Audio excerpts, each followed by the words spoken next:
Sarah Knafo. Bonjour Benjamin Duhamel. Merci d'être avec nous ce matin sur France Inter, alors qu'on a désormais une idée précise de la ligne de départ du premier tour à Paris. Un sondage est là pour la Tribune Dimanche, publié hier, vous donne à 9%, soit tout près de la barre des 10 qui vous permettrait d'être qualifié au second tour, mais loin, très loin de Rachida Dati qui, elle, est testée à 26%. Donc si je résume, une victoire est très peu probable, mais vous prenez le risque de faire perdre la droite.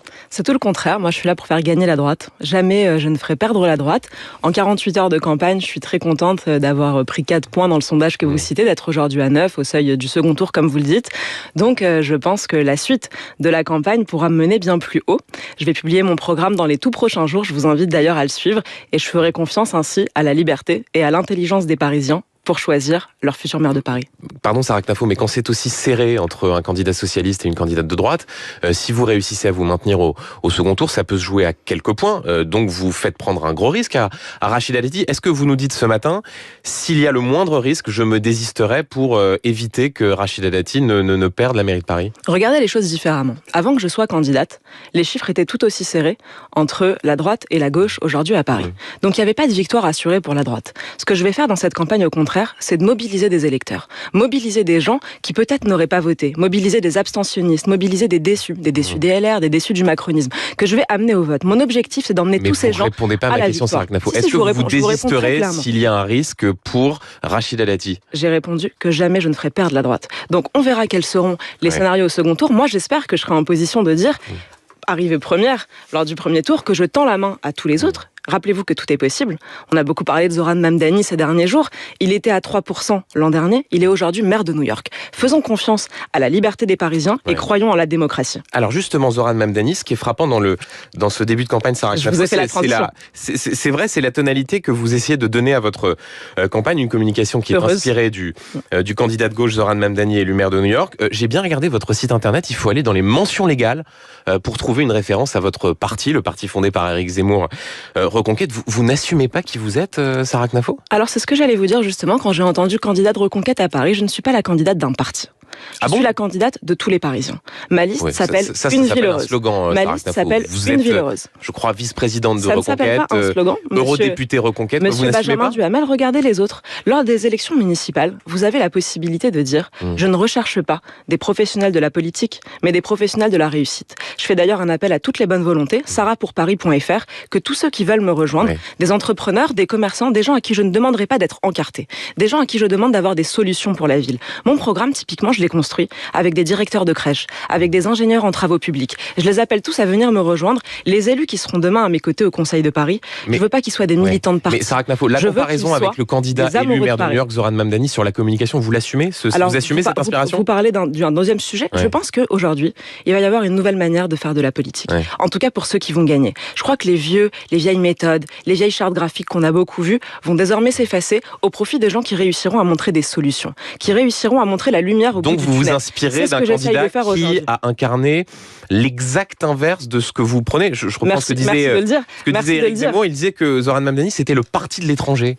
Alors merci de le dire. Donc en fait, il y a du bon, il y a des bonnes idées à gauche, c'est ça? Il y a une bonne chose chez Zoran Mamdani, c'est que comme je vous l'ai dit, il était à 3% l'an dernier, il est maire de New York aujourd'hui. Ça, j'assume de m'en inspirer et nous verrons qui sera le maire de Paris le 22 mars prochain.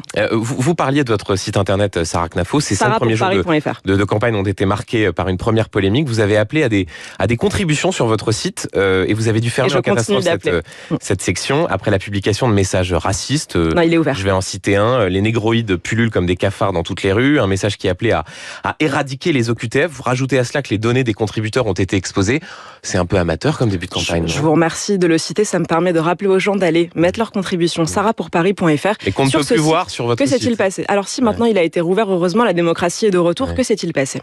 Il y a des petits malins d'ultra-gauche qui, avec la même adresse IP, vous m'entendez, la même adresse IP, les deux messages que vous venez de citer, ont déversé sur le site des messages pleins de haine, des messages racistes, mais aussi des messages qui allaient à mon encontre et qui m'insultaient. Qu'est-ce qui vous fait dire que c'est l'ultra-gauche ou l'extrême-gauche? La même adresse IP, écoutez-moi, je vais peut-être finir ma phrase, la même adresse IP a posté ces messages que vous venez de citer, mais aussi des messages qui m'insultaient, personnellement.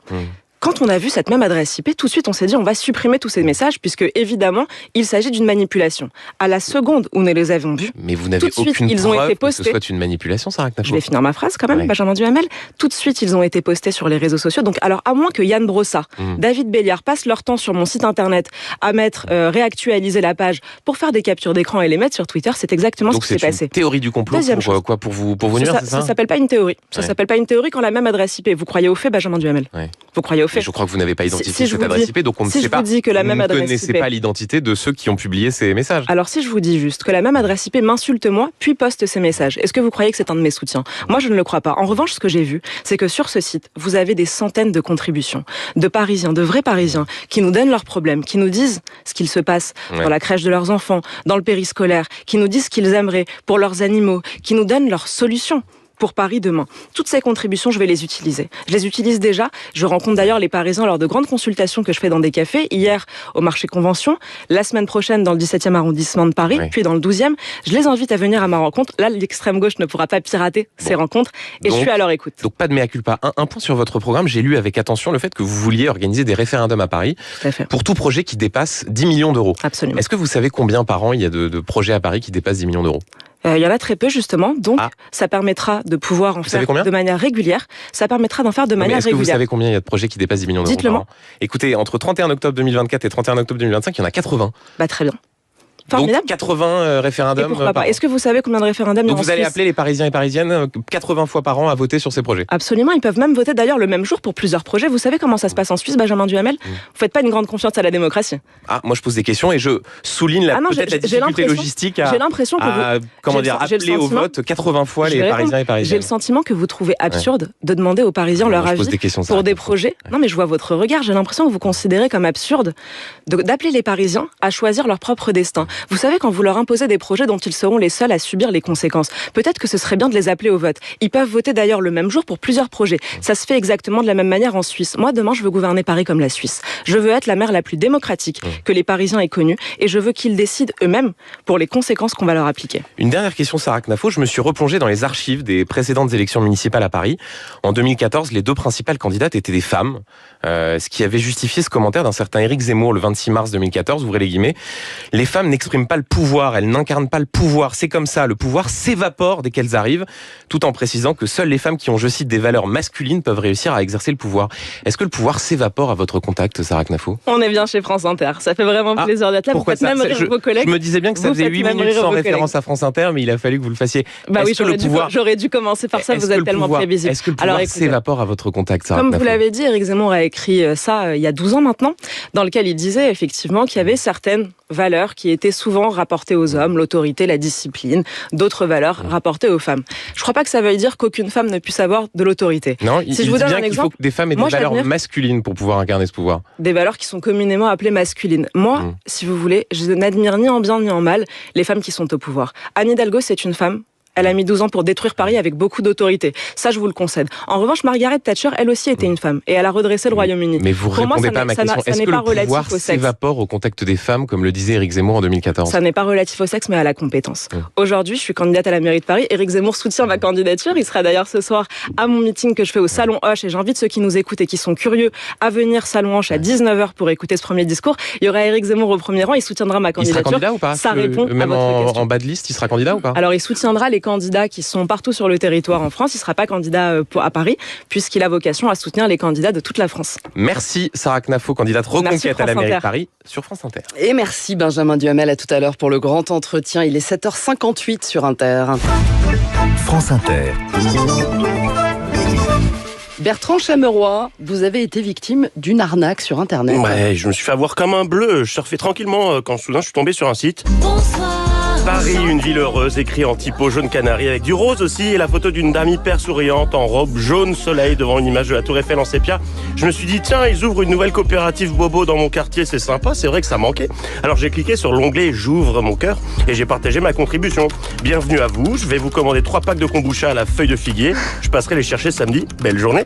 Curieux, j'ai consulté les autres commentaires de l'onglet j'ouvre mon cœur et je suis tombé sur le plus liké.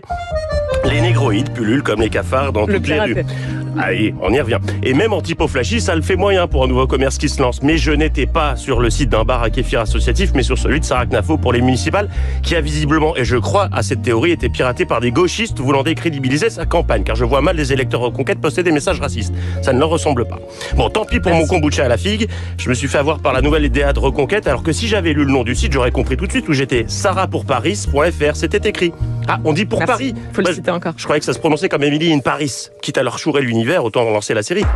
Après Emily in Paris, Reconquête présente Sarah pour Paris. Trentenaire dynamique et souriante, Sarah décide de s'installer à Paris, à l'hôtel de ville. Son objectif, que les franciliens de souche se sentent de nouveau chez eux. À peine lancée, Sarah peut compter sur le soutien de ses amis dans la capitale. Pascal, tenancier de son café du commerce favori, ou encore Laurence, publi-reporter, présidente de la marque JDD, qui hier nous permettait de suivre les aventures de Sarah en campagne. Sur le marché, au bar à huîtres, dans un bouillon autour d'un aligot acclamé par les passants. Sarah, on t'adore, tu vas tous les bouffer. Des amis, Sarah en a plein. Il y a aussi Daniel, Françoise, Michel, Henri et tous ceux dont les données personnelles ont fuité du site de campagne. Ah, mais il y a aussi Gilles. Bonsoir, Sarah Knafo. Gilles Boulot. Elle en a de la chance, Sarah. Il l'a reçue alors que son programme n'est pas finalisé. Seulement 2 idées. Retour des bagnoles et rénovation du patrimoine. Vous aussi, vous me recevez. Pour quelqu'un, ça fait plaisir. Pour quelqu'un qui déplore son traitement dans les médias, Sarah est quand même reçue en moins d'une semaine dans le premier JT d'Europe et dans la première matinale de France. Merci à vous. Chance que n'a pas eu Rachida Dati qui se contente de faire campagne sur TikTok avec son compte Rachida du 75 test des métiers le temps d'une vidéo.